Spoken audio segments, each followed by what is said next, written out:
नमस्कार दोस्तों, स्वागत है आप सबका कथा डिलाइट पर। श्रावण माह मातो 7वां अध्याय, मंगला गौरी व्रत का वर्णन और व्रत कथा। ईश्वर बोले, हे संत कुमार, अब मैं अत्युत्तम भौम व्रत का वर्णन करूंगा, जिसके अनुष्ठान करने मात्र से ही विद्वो नहीं होता। विवाह होने के पश्चात 5 वर्षों तक यह व्रत करना चाहिए। इसका नाम है मंगला गौरी व्रत। यह पापों का नाश करने वाला है। विवाह के बाद प्रथम श्रावण शुक्ल पक्ष में पहले मंगलवार को यह व्रत आरंभ करना चाहिए। केले के खंभों से सुशोभित एक पुष्प मंडल बनाना चाहिए और उसे अनेक प्रकार के फलों तथा रेशमी वस्त्रों से सजाना चाहिए। उस मंडप में अपने सामर्थ्य के अनुसार देवी की सूर्यमणि अथवा अन्य धातु की बनी प्रतिमा स्थापित करनी चाहिए। उस प्रतिमा को 16 उपचारों से, 16 दुर्वा दलों से और 16 चावलों से अथवा 16 चनों की दाल से मंगला गौरी नामक देवी की पूजा करनी चाहिए और 16 बत्तियों से 16 दीपक जलाने चाहिए। दही तथा भात का नैवेद्य भक्ति पूर्वक अर्पित करना चाहिए। देवी के पास ही पत्थर का सील तथा लोटा स्थापित करना चाहिए। 5 वर्ष तक इस प्रकार से करने के पश्चात उद्यापन करना, माता को वायन प्रदान करना चाहिए, जिसकी विधि आप सुनिए। अपने सामर्थ्य के अनुसार एक पल प्रमाण सुवर्ण की अथवा उसके आधे प्रमाण की अथवा उसके भी आधे प्रमाण की मंगला गौरी की प्रतिमा निर्मित करानी चाहिए। अपनी शक्ति के अनुसार श्रवण आदि के बने तंडुल पूरित पात्र पर वस्त्र तथा रमणीय कंचू की ओढ़नी रखकर उन दोनों के ऊपर देवी की प्रतिमा स्थापित करनी चाहिए। पास में चांदी से निर्मित सील तथा लोटा रखकर माता को वायन प्रदान करना चाहिए। इसके बाद 16 सुवासिनियों को प्रयत्न पूर्वक भोजन कराना चाहिए। तो हे विप्रय, इस विधि के व्रत करने पर 7 जन्मों तक सौभाग्य बना रहता है और पुत्र पुत्री आदि के साथ संपदा विद्वान रहती है। संत कुमार बोले, सर्वप्रथम इस व्रत को किसने किया था और इसका क्या फल प्राप्त हुआ? संभव जिस तरह से मुझे इसके प्रति निष्ठा हो जाए, कृपया करके वैसे ही बताइए। ईश्वर बोले, हे संत कुमार, कुकाल में कुल देश में श्रुति कीर्ति नामक एक विद्वान था।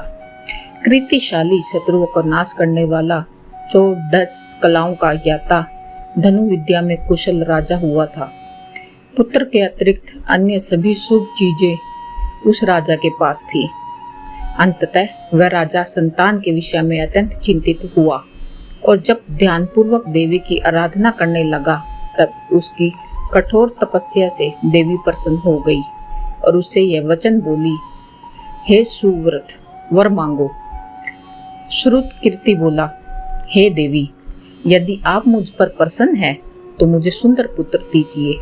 हे देवी, आपकी कृपा से अन्य किसी भी वस्तु का मेरे पास अभाव नहीं है।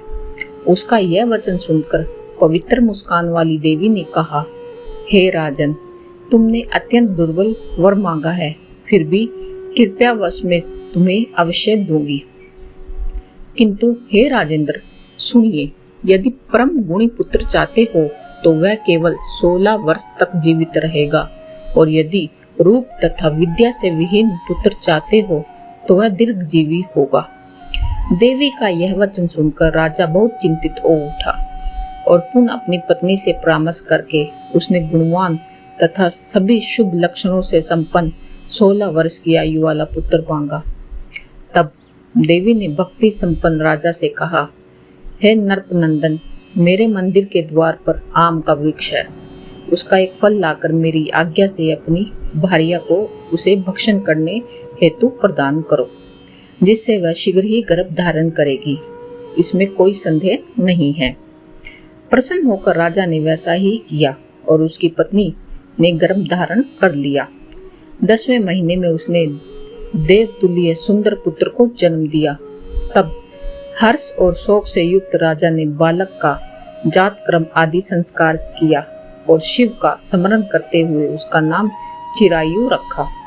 इसके बाद पुत्र के 16 वर्ष होने पर पत्नी सहित राजा चिंता में पड़ गए और वे विचार करने लगे कि यह पुत्र बड़े कष्ट से प्राप्त हुआ है और मैं इसकी दुखद मृत्यु अपने ही सामने कैसे देख सकूंगा।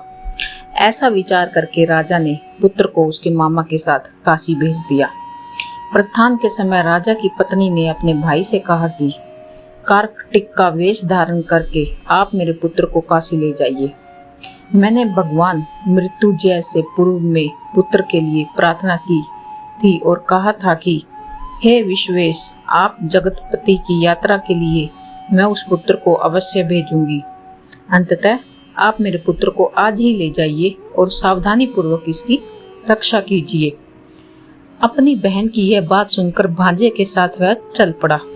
कई दिनों तक चलते चलते वह आनंद नामक नगर में पहुंचा।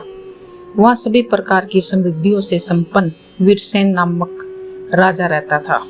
उस राजा की एक सर्वलक्षण संपन्न युवावस्था प्राप्त मनोहर रूप लावण्य मंगला गौरी नामक कन्या थी।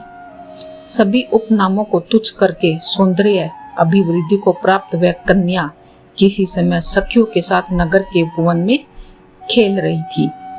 उसी समय वह चिरायु तथा उसका मामा दोनों वहां पहुंच गए और उन कन्याओं को देखने की लालसा से वही विश्राम करने लगे। इसी बीच विनोद पूर्वक क्रीड़ा करती हुई उन कन्याओं में से किसी एक ने कुपित होकर राजकुमारी को रांडा यह कुवचन कह दिया।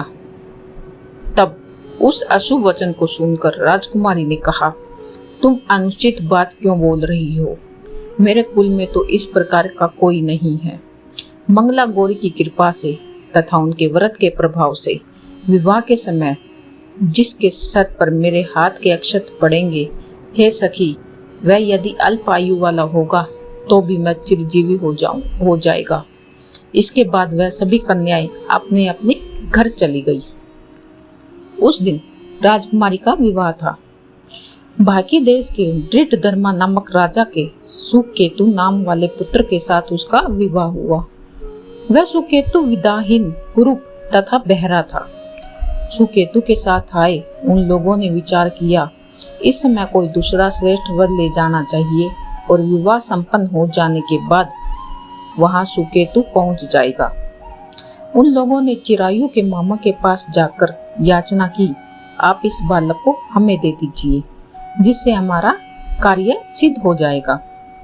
इस पृथ्वी पर परोपकार के समान दूसरा कोई धर्म नहीं है।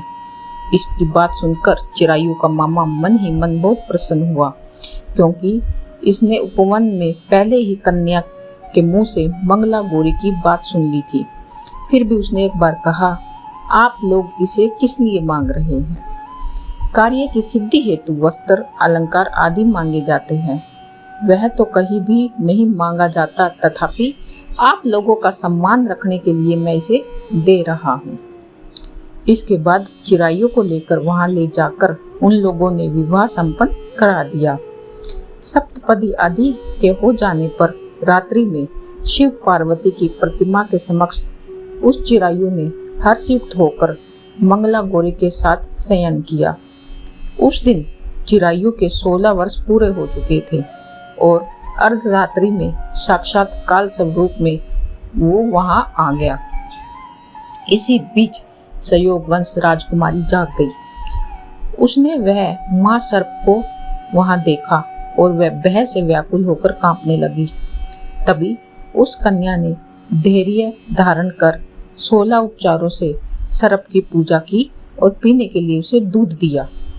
उसने दीनता भरी वाणी में उस सर्प की प्रार्थना तथा स्तुति की। मंगला गौरी प्रार्थना करने लगी, मैं उत्तम व्रत को करूंगी जिससे मेरे पति जीवित रहे। ये जिस तरह से चिरकाल तक जीवित रहे, आप वैसा कीजिए। इतने में सर्प वहां से एक कमंडल में प्रवेश कर गया और उस मंगला गौरी ने अपनी कंचुकी से उस कमंडल का मुंह ही बांध दिया। इसी बीच उसका पति अंगड़ाई लेकर जाग गया और अपनी पत्नी से बोला, हे प्रिय, मुझे बहुत भूख लगी है। तब वह अपनी माता के पास जाकर खीर लड्डू लेकर आ गई और उसके द्वारा दिए गए भोजन पदार्थ को उसने प्रसन्न होकर खाया। भोजन के पश्चात हाथ धोते समय उसके हाथ से अंगूठी गिर गई। तांबूल खाकर वह पुनः सो गया। इसके बाद मंगला गौरी कमंडल को फेंकने के लिए जाने लगी। विधि की कैसी गति है! उस कमंडल में से बाहर की ओर जगमग करती हुई हार कांति को देखकर वह आश्चर्यचकित हो गई। घट में शिस्त उस हार को उसने अपने कंठ में धारण कर लिया। इसके बाद कुछ रात शेष रहते ही चिरायु का मामा आकर उसे ले गया। इसके बाद वर पक्ष के लोग सुकेतु को वहां लेकर आए। उसे देखकर मंगला गौरी ने कहा, यह मेरा पति नहीं है। तब उन सभी ने उससे कहा, हे शुभो, तुम यह क्या बोल रही हो? यहाँ तुम्हारा कोई परिचायक हो तो उसे हम लोगों को बताओ। तब मंगला गौरी बोली, जिसने रात्रि में 9 रत्नों से भरी अंगूठी दी है, उसकी उंगली में इसे डालकर परिचायक निशानी देख ले। मेरे पति ने रात्रि में मुझे जो हार दिया है, उसके रत्नों का समुदाय कैसा है, इस बात को यह बताए। यह तो कोई अन्य ही है। इसके अतिरिक्त रात्रि में आम सींचते समय उनका पैर कुमकुम से लिप्त हो गया था। वह मेरी जांघ पर अब भी विद्यमान है। उसे आप लोग शीघ्र देख ले। साथ ही रात में परस्पर भाषण तथा भोजन आदि जो कुछ किया गया, उसे यह भी बता दे। तब यह निश्चय ही मेरा पति है। इस प्रकार उसका वचन सुनकर सभी ठीक है कहने लगे, किंतु जब एक भी बात ना मिली तब सभी ने सुकेतु को उसके पति होने से निषिद्ध कर दिया और वर पक्ष वाले जिस तरह से आए थे उसी तरह से चले गए। उसके बाद अपने वंश को बढ़ाने वाले महान यश से संपन्न और परम मनसवी मंगला गौरी के पिता ने अन्न पान आदि का सत्र चलाया। उन्होंने वर पक्ष का वृतांत कानों कान सुन लिया कि स्वरूप से कुरूप होने के कारण लोगों के द्वारा किसी अन्य को वर के रूप में आदर पूर्वक लाया गया और तथा उन्होंने अपनी कन्या को पर्दे के भीतर बिठा दिया।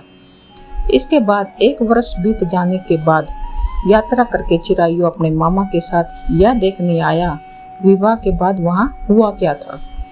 तब उसे गवाक्ष के भीतर से देखकर वह मंगला गौरी अत्यंत ही प्रसन्न हुई और माता पिता से बोली, मेरा पति आ गया।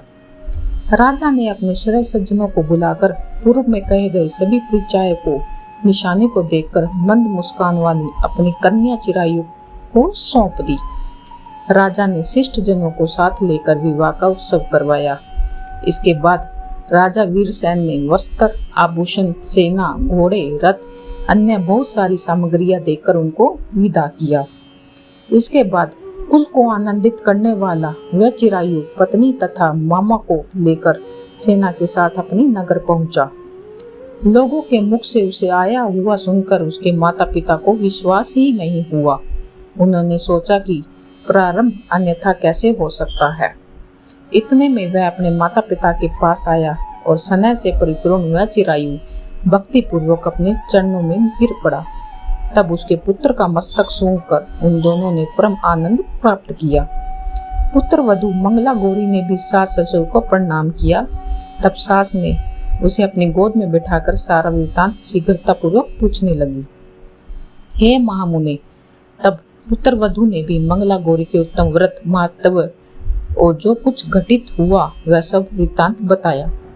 हे संत कुमार, मैंने आपसे इस मंगला गौरी व्रत का वर्णन कर दिया। जो कोई भी इसका श्रवण करता है अथवा इसे कहता है, उसके सभी मनोरथ पूर्ण हो जाते हैं, इसमें संदेह नहीं है।